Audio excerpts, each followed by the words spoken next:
Welcome to the Connor's Corner segment of Ask the Lawyer. Most of you know on the show, we spend an awful lot of time talking about generals in history. And, to be honest with you, we haven't spent a lot of time talking about admirals. But we're going to help correct that today. We have Admiral James Stavridis on, and he's got a book out, Sailing True North, 10 Admirals and the Voyage of Character. Welcome to Connor's Corner. Great to be on with you, Mike. You've got 10 admirals in there. Who do you start off with? Well, let's start with the premise of the book. Okay. It's a book about the sweep of leadership, because admirals are great leaders. They lead hundreds of thousands of people into epic battles from World War II to the ancient Greeks. But, that big door of leadership, Mike, it swings on a small hinge, and that hinge is character. It's that voyage of the human heart. And so what I tried to do in Sailing True North was pick 10 admirals over 2,500 years and do a short chapter on each of them, and then pull out the attributes of character that made them particularly effective. And so to dive right into it, if you want the iconic American admiral, it would be Fleet Admiral Chester Nimitz, 5-star admiral. Going to be a new film coming out very shortly about the Battle of Midway, which he led.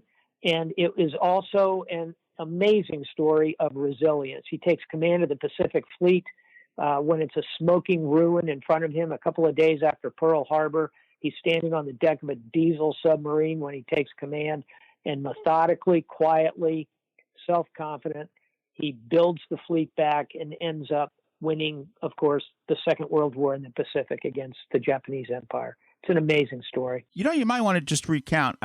At that time when he took command, what was the state of the U.S. naval forces in the Pacific? They were either destroyed or on the run.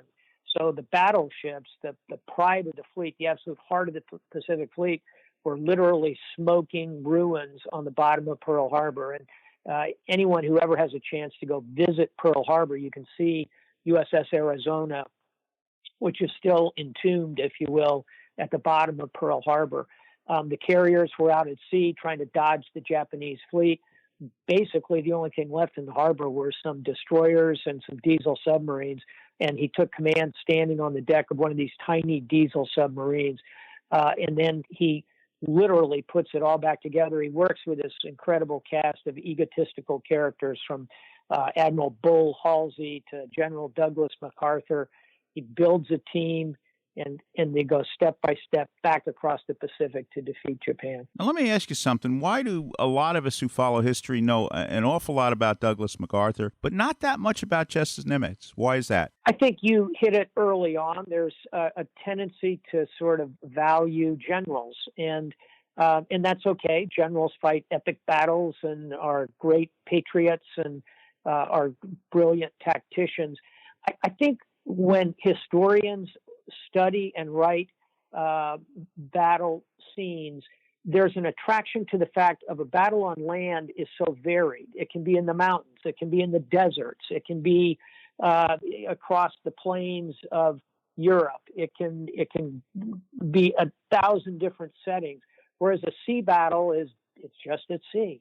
And I think as a result, there's more interest, more kind of human interest in story and narrative when you talk about Hannibal taking his elephants and going over the Alps and attacking Rome, or you look at a general in this American Civil War and look at the Battle of Gettysburg with Lee and Grant facing off there across that battlefield. It's got more story and narrative to it, I think, than sea battles. What other admiral do you think we should focus on today that you think is an exceptional story? They're all exceptional stories if you're only picking 10 from history. We know that. Yeah, because I'm Greek American, I'm required to throw something good in for the Greeks. So let's go back 2,500 years ago to Themistocles, who wins an epic existential battle. It's called the Battle of Salamis, which is when the Persian Empire, the Iranians of today, are seeking to choke off this very young Greek democracy. The Greeks are outnumbered 5-1. Themistocles inspires his men deeply, tells them, tomorrow you must go out and row for freedom. All the Greeks are free men rowing in these triremes. The Persians, on the other hand, are mostly slaves and conscripts. They destroy the Persian fleet. They save Greece. It's an extraordinary story, but here's the denouement, is that afterwards, Themistocles becomes very arrogant, very full of himself. It's a character flaw. And ultimately, Mike, he is exiled, he's banished, and he ends up in the court of the Persian emperor, Xerxes. It's a Greek tragedy in every sense of the word. And there are a lot of lessons there. In life, we can succeed in enormous ways in our lives, but if you become arrogant and full of yourself, generally bad things will happen going forward. And that's kind of what we try to do in Sailing True North, is look at these admirals, tell their story, but then how does that help us on this tricky inner voyage of character? You mentioned the great Chinese admiral, which I really don't know that much about. I've heard a story here, though. Why did you include him? This is Admiral Zheng Ha. He sails in the early 1400s in these massive treasure ships built by the Chinese. To give you a perspective on it, Christopher Columbus, 100 years after Admiral Zheng Ha, will be sailing in a ship 1/5 the size of the great treasure arks of China. I put him in there for kind of a tragic reason, I suppose. He starts life as a slave. He's captured as a young Mongol boy, and he's castrated.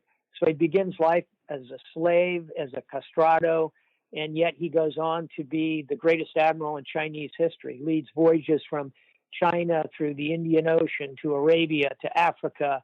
He's an extraordinary explorer, but I love the resilience of his story to claw his way out of a situation in which he found himself to lead the naval forces of a world power. It's really quite a story. Now, Admiral, what admirals do you write about in the later part of the 20th century, and what lessons do they have for us? Yeah, so as the book Sailing True North comes along, I end up with three admirals right at the end of the 20th century. One is a man named Hyman Rickover, who's an immigrant. He's Jewish. He's a very small man physically, but he burns with a fierce determination. He's a brilliant engineer, and he drags the Navy into the nuclear age. We have nuclear-powered carriers and submarines today because of Hyman Rickover, but he's also a very angry, demanding leader, so decisive but very hard on his subordinates, and quite an illuminating character study.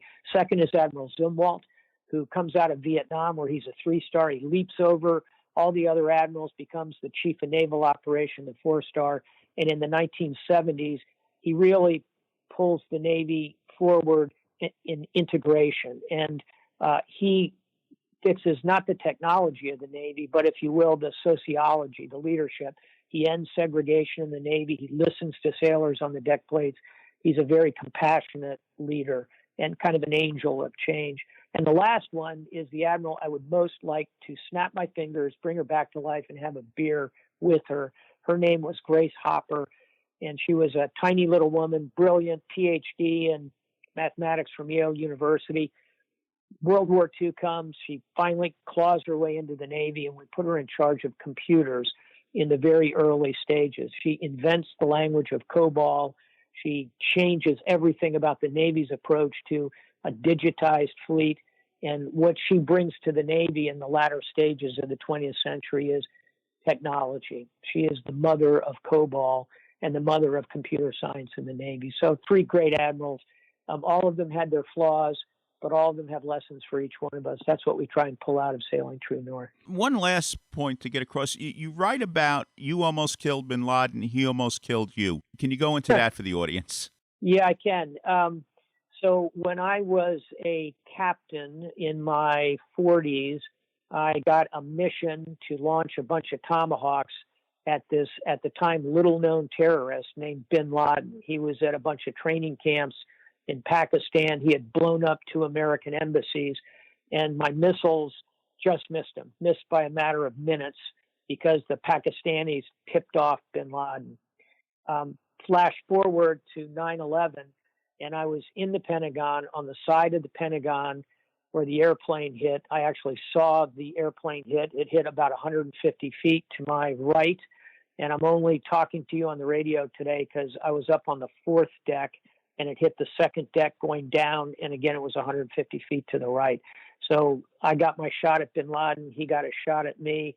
But at the end of the day, I'm still standing because our outstanding Navy SEALs captured and killed him ultimately. Admiral, thank you for your contribution to history. The name of the book, Sailing True North, 10 Admirals and the Voyage of Character. Thank you for being on Connor's Corner, Admiral. Great being on with you, Mike. Thanks.